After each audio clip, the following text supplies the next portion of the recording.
In 2009, an American company, Outback Steakhouse, was compelled to pay $19 million to settle a lawsuit brought by its employees. The dispute had been caused by the company's failure to properly manage the diversity of its members. I was discriminated for my gender at work. Even if I was good at my job, I was denied the managerial positions just because I was a woman. A similar case occurred with an American IT company. Employees resigned in less than a year of employment. I tried very hard, but I can't take it anymore. I can't. The IT company also failed to manage their foreign workers.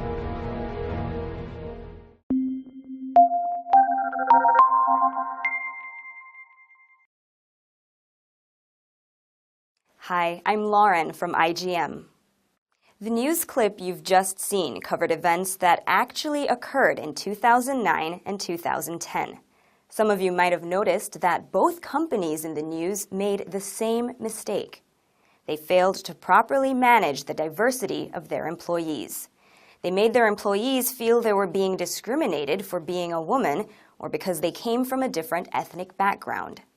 Many businesses today are hiring more employees with different backgrounds in terms of gender, age, ethnicity, birthplace, and so on.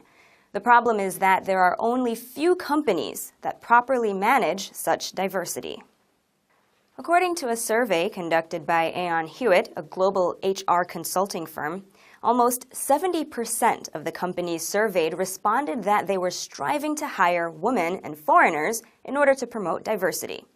However, the survey also revealed that only 30% of the companies were making efforts to effectively manage and retain such employees. So, what needs to be done in order to properly manage diversity? In his book, The Inclusion Paradox, Andre Tapia, president of Diversity Best Practices, suggests 3 key words for successful diversity management. Let's take a look at them one by one. First, instill a sense of community.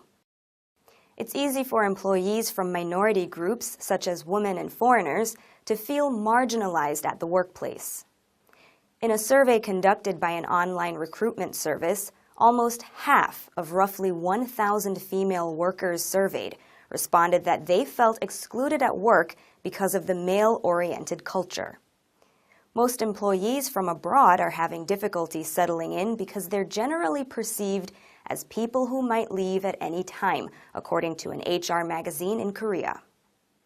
What needs to be done first for such employees is creating an avenue where they can interact with people like themselves, a group of people with whom they can share their difficulties, comfort, and depend on each other.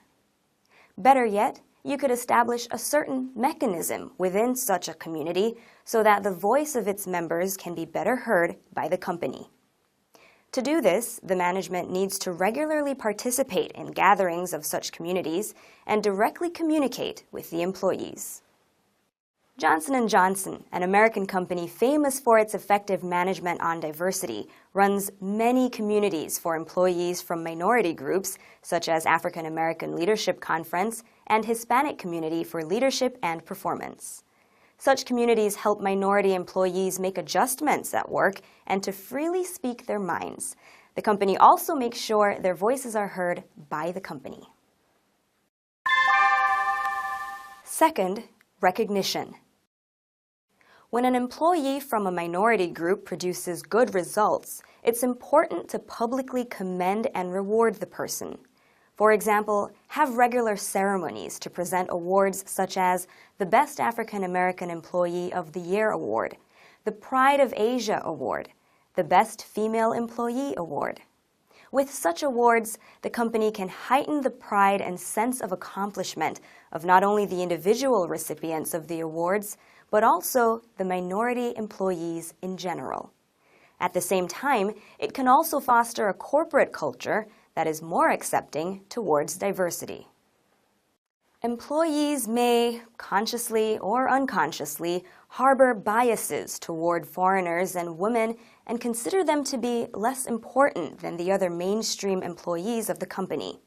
Such prejudices may naturally disappear if you acknowledge the achievements of minority workers and make them publicly known. Third, growth. Businesses need to discover talented, capable women and foreigners and actively train them into becoming leaders. The global investment bank Goldman Sachs has a program called the Senior Women's Initiative, which systematically trains the company's female employees into leaders. The initiative operates a unit dedicated to evaluating the competence and performance of female employees and offers them an opportunity for promotion, which comes by twice every year. For the women who do not get promoted, the firm provides leadership training opportunities as well as constant meetings in order to know if any particular elements of corporate culture need to be improved in order to further improve their productivity and reflect such opinions in the company's policy. Since Goldman Sachs started the initiative, the ratio of female executives jumped from 7% in 2001 to 29% for vice presidency positions and to 14% for director-level positions. So what kind of impact do you think such results had? By witnessing women who become executives, female employees have become strongly motivated to do their best because they too can become leaders within the company. Meanwhile, the company was able to maximize their female employees' capabilities. Let's wrap up. How can we effectively manage employees from diverse backgrounds? First, create communities where people from the same group can get together and feel a sense of belonging. Second, publicly recognize and commend their achievements.